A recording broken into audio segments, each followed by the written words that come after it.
দিলাম তোমারও লাগিয়া। এই শ্লোক উচ্চারণ করছেন, পদ উচ্চারণ করছেন নামাচার্য ঠাকুর হরিদাস। তিনি এই শ্লোক উচ্চারণ করছেন কার সম্মুখে গিয়ে? উচ্চারণ করছেন গিয়ে লক্ষ্মীহীরার সম্মুখে গিয়ে। লক্ষ্মীহীরা 3 দিন পরে, একদিন, 2 দিন, 3 দিন, সন্ধ্যা 6টায় আজ আসেন আর সকাল 6টায় যান। একদিন, 2 দিন, 3 দিন করতে করতে ত্রিদিবস যখন নাম শুনলেন, যেদিন ত্রিদিবস হলো মানে তৃতীয়তম রজনী, এই রজনীতে ভোরের দিকে 4টের পর থেকে উনি আর স্থির থাকতে পারছেন না। হৃদয় পবিত্র হয়ে গেছে তো, যার হৃদয় শীতল পবিত্র হয়ে যায় দেখবেন তিনি বসে থাকলেও ঝরঝর চোখে জল চলে আসবে। তাকে আর বলতেই হবে না যে হরি কথা শুনলে ওর এমন হয়, আমার হয় না কেন। কারণ হরি কথা শুনলে ঘুম পায়, আর কারোর হরি কথা শুনলে যেন আর একটু শুনি, আর একটু শুনি, বেলা শেষ হয়ে গেল। এক একটা পলক, এক একটা সেকেন্ড চলে যাওয়া মানে মৃত্যুর দিকে আমাদের এক পা এগিয়ে যাচ্ছে। জীবনের 10টা সেকেন্ড পার হওয়া মানে মৃত্যুটা আরেকটুখানি এগিয়ে আসলো।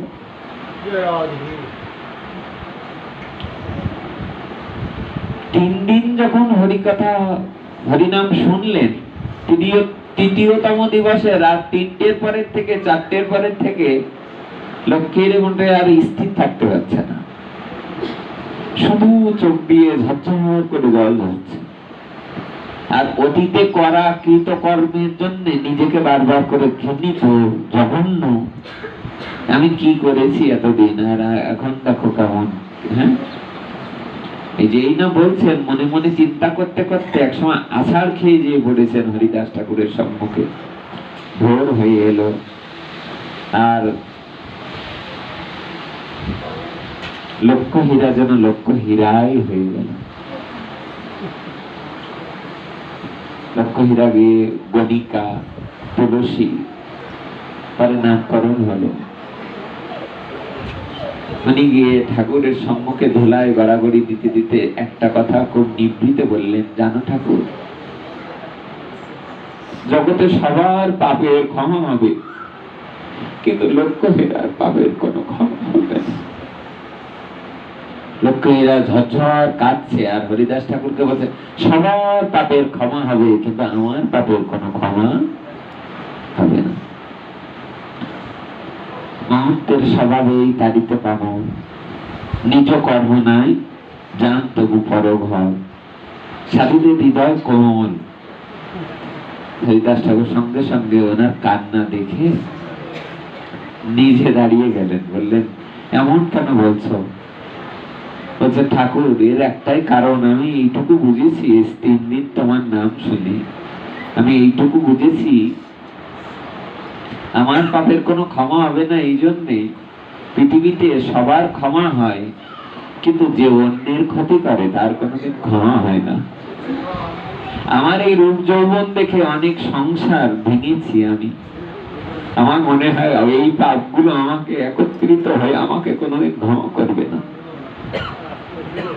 ঠাকুর সঙ্গে সঙ্গে বললেন, কলিকালের সর্বশ্রেষ্ঠ প্রায়শ্চিত্ত, ইয়া ছাড়ি যাও সিধাম বৃন্দাবন, নিরন্তর কর বদনে হরিনাম সংকীর্তন।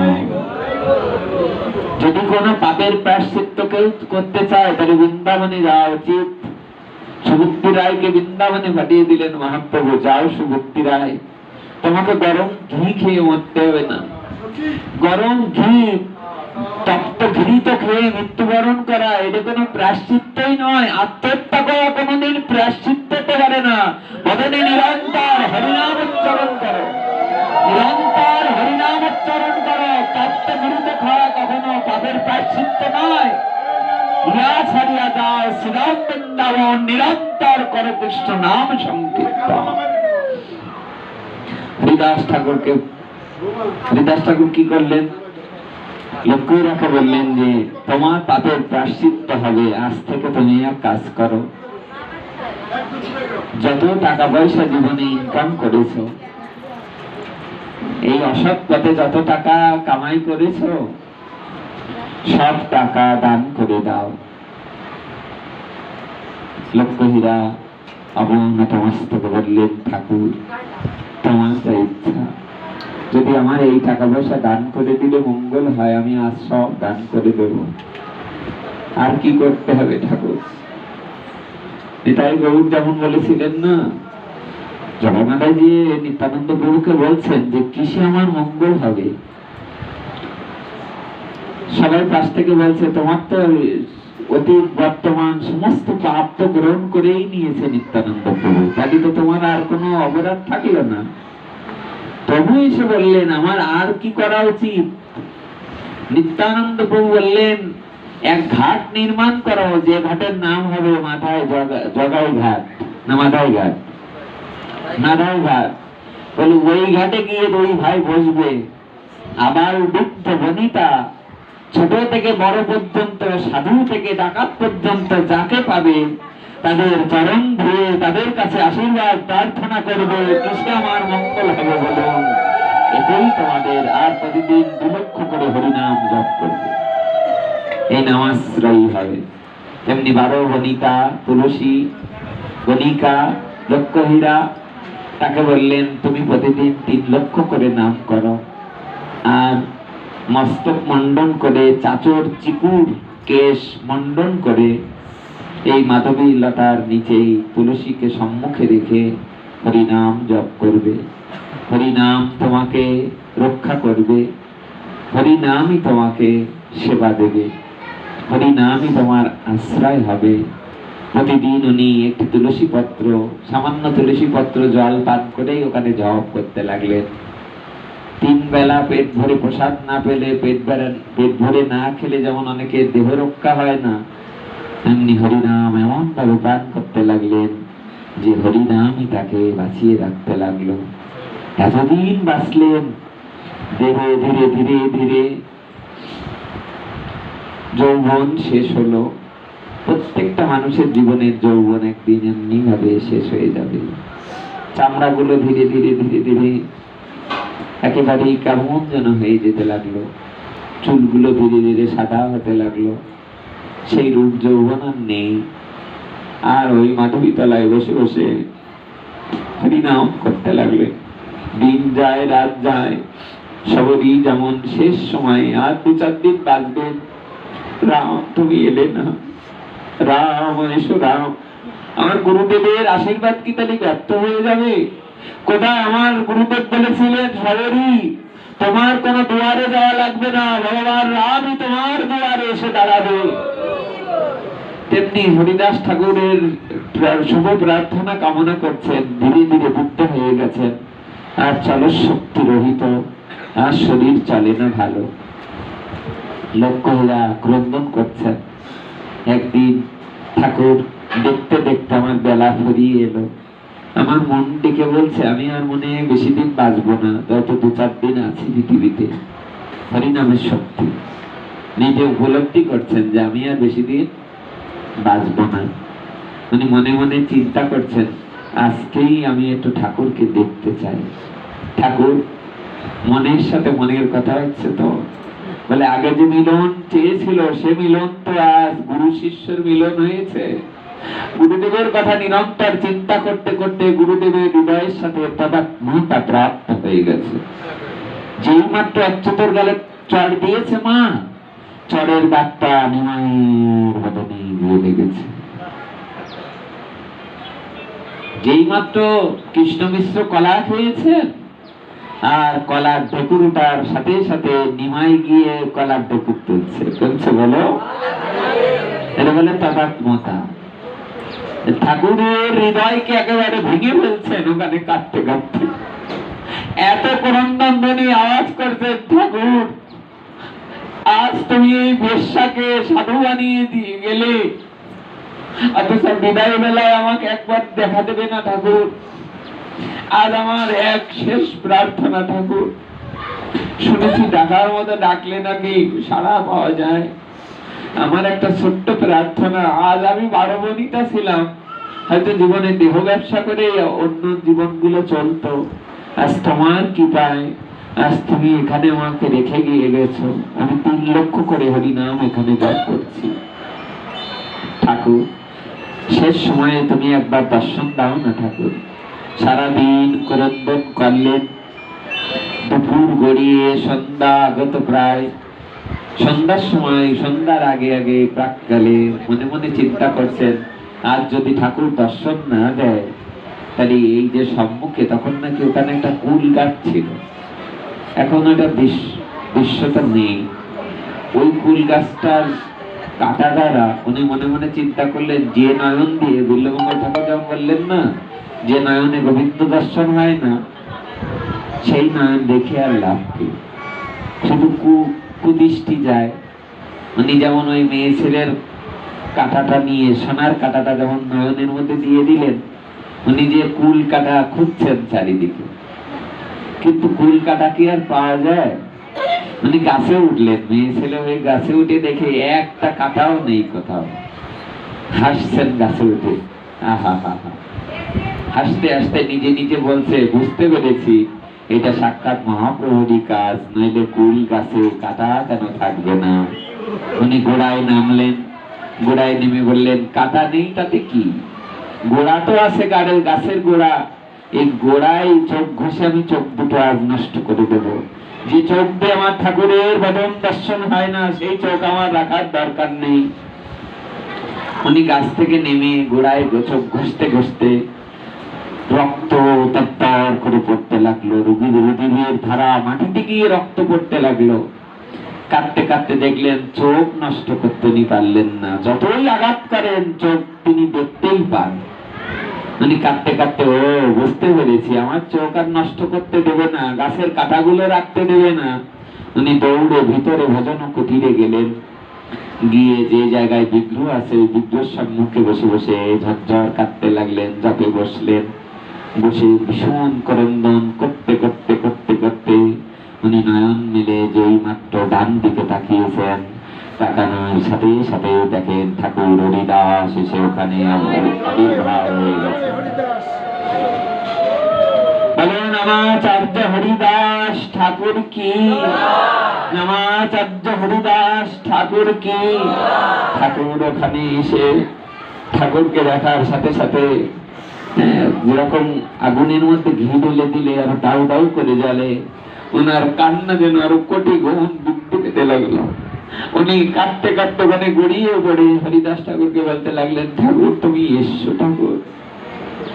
হরিদাস ঠাকুর বললেন, আজ আমার মেয়ে, আমার শিষ্যা, সে আমাকে এমন করে ডাকলে আমি না দর্শন দিয়ে কি পারি। উনি বললেন যে, মারে, আমি তোকে সেই দিনের কথা মনে আছে তো, যেদিন তুই বলেছিলি যে আমার কোনো উদ্ধার হবে না, আমার মঙ্গল হবে না। সেদিন আমি একটাই কথা বলে গিয়েছিলাম এই জঙ্গলের মধ্যে, সেই দেশে বেশ্যা হইলা পরম মহান্তি, কোটি কোটি বৈষ্ণব যার দর্শনে জানতি। আমি একদিন বলেছিলাম, রে তুই এখানে বসে ভজন কর, একদিন পৃথিবীর কোটি কোটি বৈষ্ণব তোকেই দেখতে এই জঙ্গলের মধ্যে আসবে। সেই দেশে বেশ্যা হইলা পরম মহান্তি, বড় বড় বৈষ্ণব যার দর্শনে যান। কি কালকে কম বৈষ্ণবগণ এসেছেন? কত পাঠক এসছেন, কত দেশ বিদেশে কত ভক্তরা এসে শুভ আগমন। আরো কি তাই, অন্যান্য টাইমেও যত ভক্তরা ইন্ডিয়া আগমন করে, ওখানে একবার প্রণাম না করে কজনে যায় যারা জানে হরিদাস ঠাকুরকে? বলো রাধা রানী কি, প্রেম সে বলো। এই আর দ্বিতীয় কথাটি কি বললেন, এটা বলে আমরা বিশ্বাস রাখছি। দ্বিতীয় কথাটি বললেন, আসুন, দ্বিতীয় কথাটি বললেন, সেই দিনই যাইতাম আমি ওই স্থান ছাড়িয়া। কোন দিন? বলে প্রথম যেদিন তুমি আমার কাছে এসেছিলে আমার সর্বনাশ করার জন্য, সেই দিনই আমি যাইতাম ওই স্থান ছাড়িয়া। তবু 3 দিন রহিলাম তোমারও লাগিয়া। সেই দিনই যাইতা। আর একবার বলছি, দাদাজি যেমন বলে না, আমাদের শ্রী বিল্লমঙ্গল কৃষ্ণ রায় দাদাজি মহারাজ, উনি যেমন বলে যে এই কথা কোটিবার শুনলেও যেমন পুরাতন লাগবে না, তেমনি এই কথা আজকের দিনেই তো শুনতে হয়। বলে সেই দিনই যাইতাম এই স্থান ছাড়িয়া, কিন্তু ৩০ দিবস রহিলাম তোমারও লাগিয়া। আমি ৩টে দিন তোমার জন্য রয়ে গেছিলাম, কারণ আমি জানতাম এই জঙ্গলে হরিনাম করেই তুমি একদিন এমন স্তরে যাবে যেখানে কোটি কোটি বৈষ্ণব একদিন তোমার এই জায়গা দর্শন করতে আসবে। হরিদাস ঠাকুর প্রাণ ভরে দর্শন দিলেন। দর্শন করে উনি ক্রন্দন করতে লাগলেন।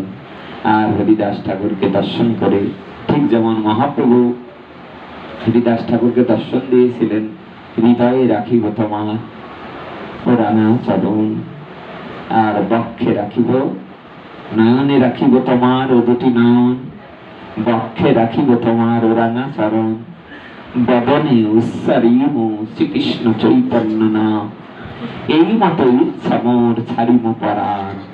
তেমনি হরিদাস ঠাকুরের নয়ন পানে সেই মুখপদ্ম, নেত্রভৃঙ্গ, সেই মধুর অমীয় সুধা পূর্ণ পীযূষ, সেই পরম পবিত্র একেবারে ঠাকুরের নবনবায়মান সুন্দর এই রূপ দর্শন করে হরিনাম বদনে নিয়ে উচ্চারণ করতে করতে একবার বনিতা হীরা, লক্ষ হীরা, তিনি হরিদাস ঠাকুরের চরণে চিরদিনের জন্য যেন বিলীন হয়ে গেলেন। সেই তার সেই আত্মাকে বৈকুণ্ঠ লোকে পাঠানো হলো। বলো সেই দিনই যাইতাম এই স্থান ছাড়িয়া, ৩০ দিবস রহিলাম তোমার লাগিয়া। সেই দেশে বেশ্যা হইলা পরম মহান্তি, বড় বড় বৈষ্ণব যার দর্শনে জানতি। আজ ভাগবত বিরহ, কৃষ্ণ বিরহ, আজ গুরু বিরহ। এই গুরুদেবের শুভ তিরোভাব তিথি উপলক্ষে আমার দিদি যে শুভ আয়োজন করেছেন, দাদা, এই পরিবারের ভক্তবৃন্দ, তারা যে শুভ আয়োজন করেছেন, গত বছরও ভাদ্র মাসে ২০ তারিখে এই দিনে এখানে অনুষ্ঠান হয়েছিলেন। এখানে হয়েছিলেন না, তার আগের বার। খুব এই কথাটা বলিনি আমি কোনোদিন কাউকে, বলবো অনুষ্ঠান হবে, মনে করেন এইবারের আগের বার, গতবারের আগের বার নিমন্ত্রণ করেছে আমাকে। যশোরের ভক্ত আমার খুব পছন্দের, আমার ভালো লাগে আপনাদের এখানে আসলে। এত আমার গুরুদেব যেমন যশোরের ভক্তদের পছন্দ করতেন, আমি জানি না কি একটা বাঁধনে বাধা।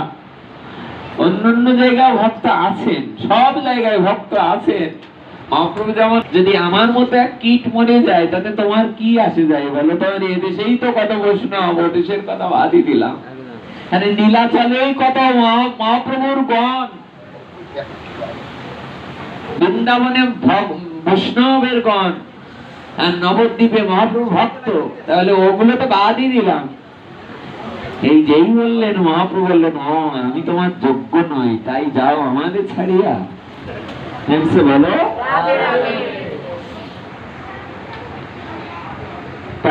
আপনাদের খুব ভালো লাগে তো। অনুষ্ঠান কালকে, মানে গত ওই ২ বছর আগে যখন হবে, মানে কালকে, আগামীকাল অনুষ্ঠান।